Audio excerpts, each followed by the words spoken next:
Tenemos una jornada de menos a más en las bolsas europeas, que de media suben en el entorno del 1,5%. Días de trading hoy con Javier Lorenzo de J. Lorenzo Trading. Hola Javier, ¿qué tal? ¿Cómo estás? Buenas tardes.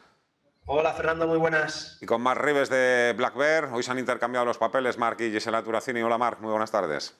Hola, muy buenas tardes. Bueno, Javier, no encuentro yo al menos grandes motivos para el rebote, más allá de la sobreventa de estos días. ¿A ti qué te parece? ¿Crees que ha pasado el peligro o que seguiremos viendo episodios de alta tensión?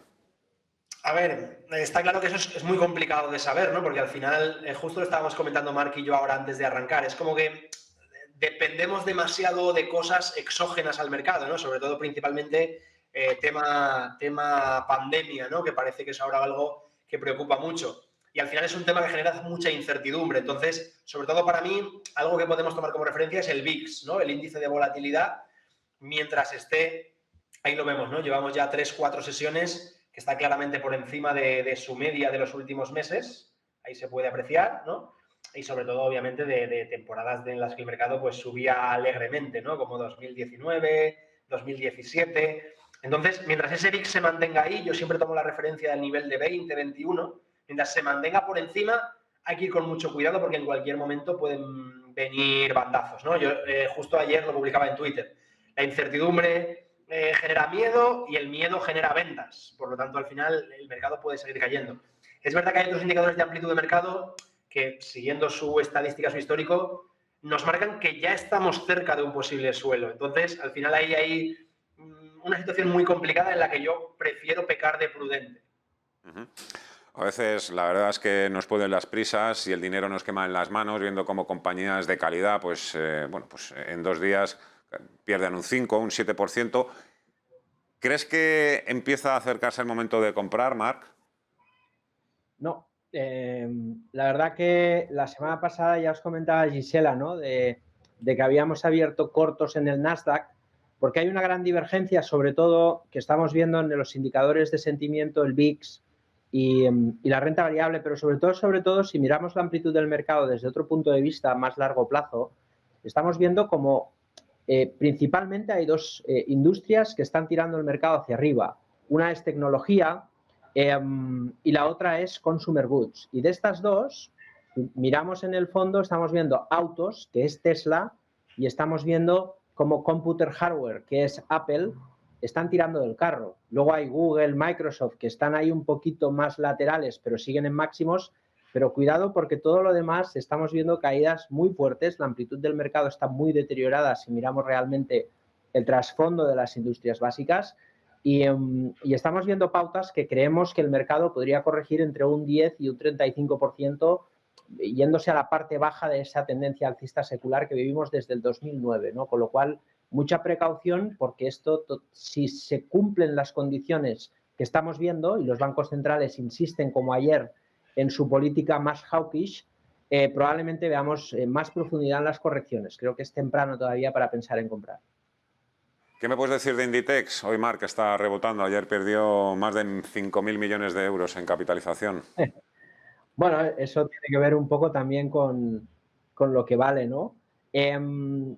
Yo creo que es normal. Estamos delante de un proceso de cambio en una compañía que efectivamente lo ha hecho muy bien pues a largo plazo, ¿no? Y yo creo que evidentemente en el caso de Inditex, vamos a ver si encontramos el gráfico, en el caso de Inditex, pues tenemos que entender que el cambio de la persona que está liderando ahora la compañía, que es Pablo Isla, hacia la hija, pues va a generar mucha incertidumbre. Estamos quitando a Cristiano Ronaldo o a Leo Messi del Madrid-Barcelona y eso ya vemos que en el fútbol no tiene un proceso de reconstrucción. Es normal, pero en el gráfico, mientras no perdamos los 27 euros, hay que estar tranquilos. Si hay un rebote, seguramente lo habrá y ahí sí podríamos deshacer posiciones porque a medio plazo seguramente se va a resentir el mercado la cotización de Inditex de la fuga del talento principal que es Pablo Isla. Correcto. Hay personas que son insustituibles, lo queramos o no lo queramos. Más compañías que hoy están rebotando con fuerza. Javier, por ejemplo, veo por aquí a IAG, a Repsol y también a Grifols, ¿no? Que es un poco, pues bueno, la que se ha quedado ahí.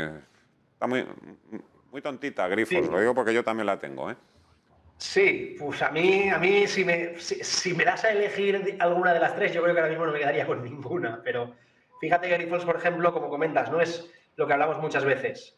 Cuchillo cayendo, viene cayendo de forma brusca, incluso el rebotín de hoy ya no está siendo tal, veo que cae un 0,3, o sea que es un valor ahora mismo muy débil. Está claro que a lo mejor por fundamentales, a muy largo plazo, puede ser interesante, pero yo cuando veo un valor que pierde en cuestión de, bueno, no voy a coger la caída del COVID, vamos a irnos a posteriori, una caída de más de un 50% de su valor, a mí me da miedo. Yo prefiero coger valores que vienen ya en fortaleza o que retoman la senda alcista. Entonces, por lo tanto, fijaros además hasta dónde está llegando. O sea, es una zona, estoy remontando a 2016, 2015, pero vemos que está cerca de una zona de soporte muy importante. Por lo tanto, el perder este nivel, esta zona de 15 euros aproximadamente, sí que sería ya muy complicado para el valor. Yo preferiría mantenerme al margen y lo dicho, oye, si retomas el alcista en algún momento, si hay un rebote, recupera a lo mejor este mínimo anterior, zona de los 19 euros, pues ya replantearíamos la idea, pero de momento mantengo al margen. Y por dar pequeño detalle, Repsol, ahora mismo con la caída del petróleo, lo mismo, fijaros la gran corrección que está teniendo en cuestión de un mes. Y IAG, pues lo mismo, ¿no? Nueva variante del COVID, por lo tanto problemas para el sector turístico, aerolíneas, por lo tanto también en fase correctiva. Así que yo de momento me quedaría al margen de los tres. Otra cosa, me he quedado antes con eso que recordabas, Marc, de que le habías metido un corto, no sé si al Nasdaq o a compañías que cotizan en el Nasdaq, las Nvidia, Microsoft, Tesla. Bueno, ahí si quieres podemos ver un poquito casos, ¿no? Fíjate Tesla, que venimos, si miramos el gráfico en la pantalla, no sé si podéis ver, claro, venimos de una subida súper vertical. Hay mucha discrepancia sobre lo que ha pasado en Tesla. Nosotros somos partidarios de que es una clara exageración, no tiene ningún sentido. Es más, a veces miramos las cuentas otra vez para ver si nos hemos descuidado algún epígrafe y que es algo más que una compañía de fabricación de vehículos. Y efectivamente las cuentas anuales son lo que son, ¿no? Y el mercado paga personaje que es Elon Musk. Técnicamente estamos viendo una figura de distribución muy peligrosa. Es un triángulo que, como podemos ver en el gráfico, pues el precio parece que testea en esta zona de máximo decreciente y eso siempre es muy peligroso porque al final nos está marcando una zona perfecta si queremos probar cortos en un valor en contratendencia, pero que está muy caro. Ahí vemos con claridad esa zona de resistencia que tenemos por ahí. El precio va a buscar esta resistencia y en la zona de altos tenemos una zona de máximos que podemos poner un stop. Estamos hablando de la zona de 1250 aproximadamente. Y por ahí en anticipación podríamos abrir cortos porque si esa volatilidad que estamos viendo tiene continuidad y ese rebote, como bien decías al comienzo, tiene mimbres de no tener continuación, el mercado puede ir a buscar la parte de abajo y si pierde la zona de los $1000 podemos tener una fiesta importante en Tesla. Creo que la rentabilidad riesgo que nos ofrece la operación, por ejemplo, la podremos intentar, si bien vamos contra tendencia, pero vemos nubarrones que nos permiten intentar un tipo de este trading, ¿no? Bajista. Y en otros casos, por ejemplo, Microsoft, que esta compañía sí que me interesa, lo digo porque es la compañía más recomendada a nivel mundial, la favorita de la mayoría de los gestores. Ya, Microsoft sabemos que es una excelente compañía, es cierto, pero yo creo que refleja Tesla la exageración de las políticas monetarias de la Fed y Microsoft representa con Google y tal, ¿no? Y Facebook, que son excelentes compañías, pero que cotizan muy caras y que pueden corregir un 30, un 40, un 50% y no pasa nada, ¿no? De hecho, no ha crecido tanto desde la pandemia y fíjate la cotización cuánto ha subido. Técnicamente no vemos nada peligroso más allá de una corrección. Sí que es cierto que en otros valores estamos viendo más peligro, pero lo que te decía antes, si miramos el gráfico de corto plazo, pues es cierto que podemos tener una corrección algo más importante, la zona de los 300, 310 como mínimo para pensar en algo mayor de largo plazo. Pero incluso en el corto plazo ya vemos figuras de cambio de tendencia que nos invitan a pensar que la corrección va a continuar y además liderada por estas grandes compañías que tiran normalmente el mercado hacia arriba, ¿no? En el mercado de las criptodivisas, Javier, ya por completar un poquito también el repaso, aunque sea rápidamente, Ethereum, Bitcoin hoy llevan direcciones distintas, caminos distintos, aunque bueno, tampoco es que se puedan extraer demasiadas conclusiones, pero ayer sí que se notó un poco el mazazo, ¿no?, del señor Powell en esta industria, en este sector. Sí, a ver, yo sobre todo siempre me centro en Bitcoin, ¿no? Que es un poco la referencia y al final yo creo que volvemos a lo de siempre. Desde 9 de noviembre o 10 de noviembre hace máximos, está corrigiendo exactamente igual de lo que está corrigiendo la renta variable. O sea, de hecho, si no me equivoco, el SP hizo máximos por esas fechas. O sea que de momento ese debate de si es protección o no protección o cobertura o descorrelación, de momento sigue sin darse.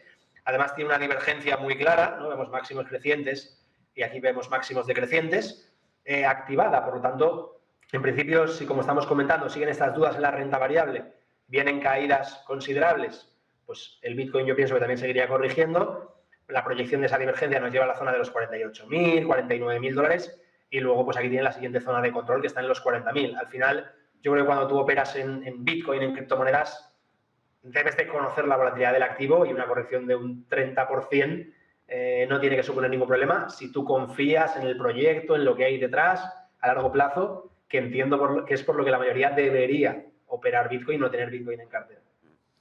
Teniendo en cuenta que el escenario es cambiante, muy complejo, que cualquier titular a favor o en contra puede dar al traste o darle más oxígeno a la tendencia alcista en las bolsas, os voy a pedir que os mojéis. Evidentemente, lo digo también un poco sabiendo que esto no es ni el juego de las adivinanzas, ni por supuesto hay que tomarse al pie de la letra todo tipo de recomendaciones. La estacionalidad está a favor de las bolsas, Omicron y Powell en contra. Diciembre, Marc, ¿bajista o alcista? Bueno, vamos a pensar en alcista, pero un rebote. Vamos a pensar que la bolsa ha caído, va a rebotar, probablemente lo haga en breve, pero si tuviésemos que apostar diríamos alcista, pero un rebote. Javier. Eso es lo que pensamos. Yo lo mismo, si tengo que apostar, si tengo que decantarme, me decanto por alcista. Yo no pienso que esta corrección vaya a tener gran calado, gran profundidad y sobre todo, ya digo, podemos estar cerca de un suelo y yo me decantaría por alcista. Bueno, hay quien cree que el rally de Navidad este año se podría adelantar a las primeras semanas de diciembre. Lo digo por este plazo que se han dado los grandes laboratorios para darnos ya unas explicaciones más fiables de lo que está sucediendo. A ver si se adelanta o no. Quién sabe, ¿no? O lo damos ya por perdido el rally, porque también hay quien cree que ya está... El viernes pasado, claro, hablabas del rally y te mandaban a freír espárragos.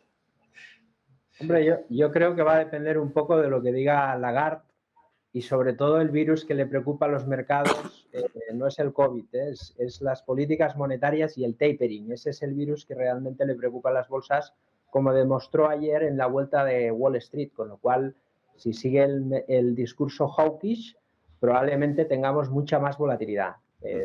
Los riesgos están en el mercado y hay que estar advertido de ello.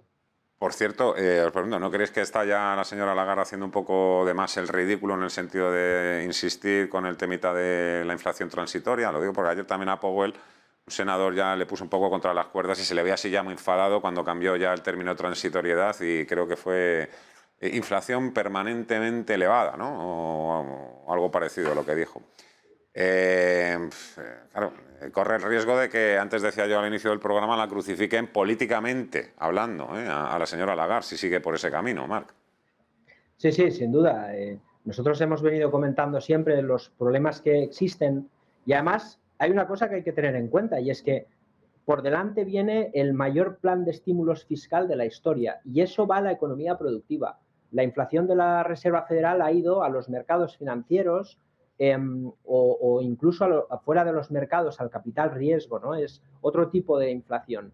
Pero ahora sí va a ir a la inflación productiva y eso es evidente que va a calentar todavía más el precio de los recursos naturales, ¿no? Con lo cual, mucho cuidado porque de transitoriedad nada de nada. La inflación va a seguir creciendo seguro y va a ser muy peligroso para los bancos centrales dar un paso atrás en lo que llevan haciendo los últimos 10 años sin contaminar o pretender contaminar que toda esa inyección monetaria que está en las bolsas tiene que retirarse. ¿Quién la va a comprar? ¿No? Esa es la gran pregunta. Es un riesgo que nos apetece conocer con el transcurso del tiempo, pero es una papeleta muy complicada por parte de los bancos centrales. Desde luego. Marc Ribes de Black Bear y Javier Lorenzo, J. Lorenzo Trading y GPM, un placer como siempre. Muchísimas gracias a los dos. Feliz tarde, feliz semana. Hasta la próxima. Muy buenas tardes. Muchas gracias, Fernando.